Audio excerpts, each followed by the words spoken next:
Hello student, Happy's ক্লাসে তোমাদের স্বাগতম জানাই। আমার এই চ্যানেলটি যদি তোমাদের ভালো লেগে থাকে তাহলে অবশ্যই একটি লাইক এবং চ্যানেলটিকে সাবস্ক্রাইব করে দিও। আজ আমরা পড়ব চতুর্থ শ্রেণীর পাতাবাহার বইয়ের একটি কবিতা বনভোজন। লিখেছেন গোলাম মোস্তফা। নুরু, পুষি, আয়শা, সফি সবাই এসেছে। আমবাগিচার তলায় যেন তারা হেসেছে। রাঁধুনিদের শখের রাধার পড়ে গেছে ধুম। বৈশাখ মাসের এই দুপুরে নাইকো কারো ঘুম। বাপমা তাদের ঘুমিয়ে আছে এই সুবিধা পেয়ে। বনভোজনে মিলছে আজ দুষ্ট কটি মেয়ে। আমরা পুরো কবিতাটি আগে পড়ে নিব, তারপরে আমি কিছু কিছু শব্দ তোমাদের বলে দিব যে এই শব্দের অর্থগুলো ঠিক কি। কেউ এনেছে আঁচল ভরে কুড়িয়ে আমের গুটি, নারিকেলের মালার হাড়ি কেউ এনেছে দুটি।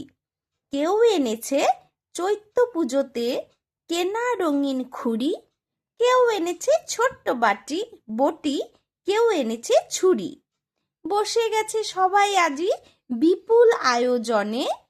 ব্যস্ত সবাই আজকে তাদের ভোজের নিমন্ত্রণে। কেউ বা বসে হলদি বাটে, কেউ বা রাঁধে ভাত, কেউ বা বলে ধুত্তারি ছাই পুড়ে গেল হাত। বিনা আগুন দিয়ে তাদের হচ্ছে সবার রাধা, তবু সবার দুই চোখেতে ধোয়া লেগেই কাদা।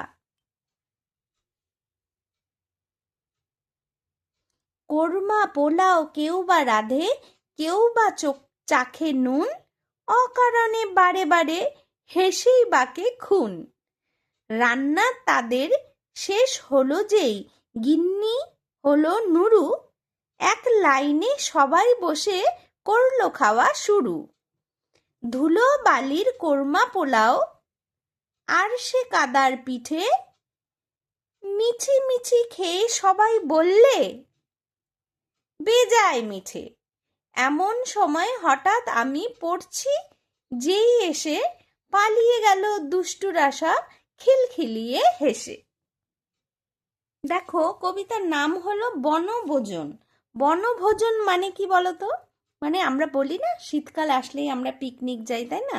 বনভোজন হলো পিকনিক, মানে বনের মধ্যে অনেকজন মিলে যে ভোজন করা হয় তাকেই বলে বনভোজন। আচ্ছা, এখন আমি তোমাদের কয়েকটি শব্দের অর্থ বা সমার্থ শব্দ বলে দিচ্ছি, হ্যাঁ, কবিতা থেকেই। যেমন দেখো, এখানে রয়েছে বাগিচার। আম বাগিচার তলায় যেন তারা হেসেছে। এই বাগিচা মানে কি বলতো? বাগিচা মানে হলো ছোট্ট ছোট বাগানকে বাগিচা বলে। তারপর রয়েছে রাঁধুনিদের শখের রাধার। দেখো, রাঁধুনিদের মানে রাঁধুনি হলো যে রান্না করে, ঠিক আছে? আর রাধা, রাধা মানে রান্না করা। রান্না করা একটা আলাদা, আর যে রান্না করে, যে রান্না করে তাকে বলে রাঁধুনি, ঠিক আছে?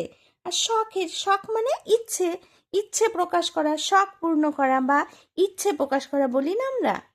আর ধুম, ধুম মানে হলো মানে এই যে মানে আমরা বলি না, এখানে কি বলেছে, রাধার পরে গেছে ধুম, মানে রান্না করার ধুম পড়েছে, তার মানে একটা উৎসব, উৎসবে মেতে উঠেছে, তাই না? তো এই রান্না করাটাকেই বলছে ধুম। ধুম মানে উৎসব, রান্না করার উৎসবে সবাই এই বনভোজনে এসে মেতে উঠেছে। তারপরে রয়েছে বৈশাখ। বৈশাখ মানে কি? বৈশাখ মানে তো আমরা সবাই জানি না। বৈশাখ মানে হলো বৈশাখ মাস, মানে বাংলা বছরের যে প্রথম মাস তাকে বৈশাখ মাস বলে। এখানে ওই বৈশাখ মাসকেই বলা হয়েছে বৈশাখ।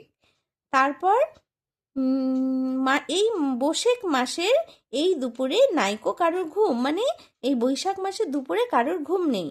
বাপ মা তাদের ঘুমিয়ে আছে এই সুবিধে পেয়ে। সুবিধে, সুবিধা মানে কি বলা হয়েছে বলো তো? কি অর্থে বুঝিয়েছে? সুবিধা মানে হলো এই যে বাবা মা, বাচ্চারা সবাই পিকনিক গেছে, তাই বাবা মারা এই সুবিধে পেয়েছে। সুবিধে মানে সুযোগ পেয়েছে। কিসের সুযোগ? একটু শান্তি করে ঘুমানোর সুযোগ। কেন, তোমরা তো বাড়িতে থাকলেই দুষ্টুমি করো, বাবা মাকে আর ঘুমোতে দাও না। তাই এই বনভোজনের দিনে বাবা মারা একটু ঘুমানোর সুযোগ পেয়েছে। তারপর বলেছে বনভোজনে মিলেছে আজ দুষ্টু কটি মেয়ে। মিলেছে, মিলেছে মানে কি বলতো? সবাই একত্রে জড়ো হয়েছে। দেখো এখানে আমি ছবিটা দেখাচ্ছি। এই যে দেখো, এই যে দুষ্টু মেয়েরা সব একত্রে জড়ো হয়েছে, এটাকেই বলেছে মিলেছে।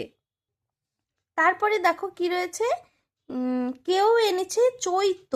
চৈত্র মানে কি বলতো? চৈত্র মাস, বাংলা বছরের শেষ মাসকে বলে চৈত্র মাস।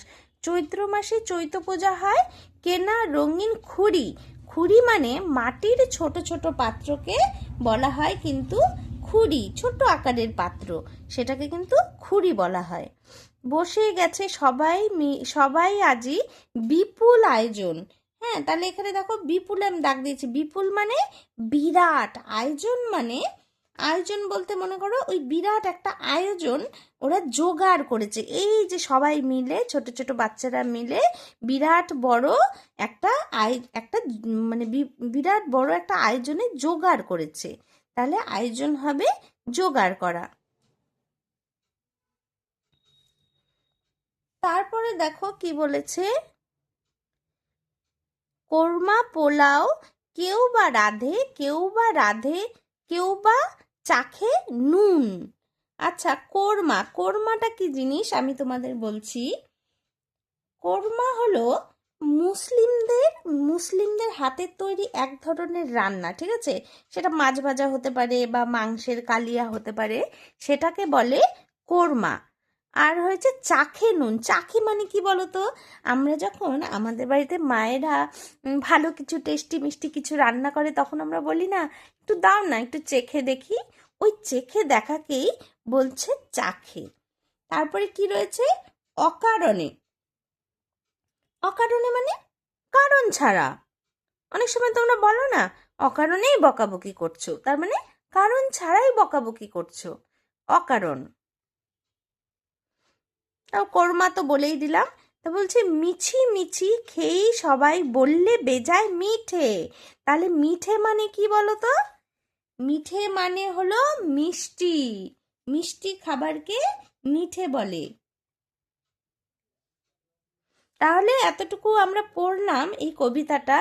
আমি নেক্সট ভিডিওতে তোমাদের কিন্তু এই কবিতার যতগুলো প্রশ্নের উত্তর আছে আমি বলে দিব। ততক্ষণ কিন্তু তোমরা এই কবিতাটা ভালো করে পড়বে এবং আমি যে শব্দের অর্থগুলো বলে দিলাম তোমরা কিন্তু ভালো করে মুখস্থ করবে, ঠিক আছে? এগুলো কিন্তু প্রথম পর্যায়ক্রমিক পরীক্ষার জন্য পড়তে হবে।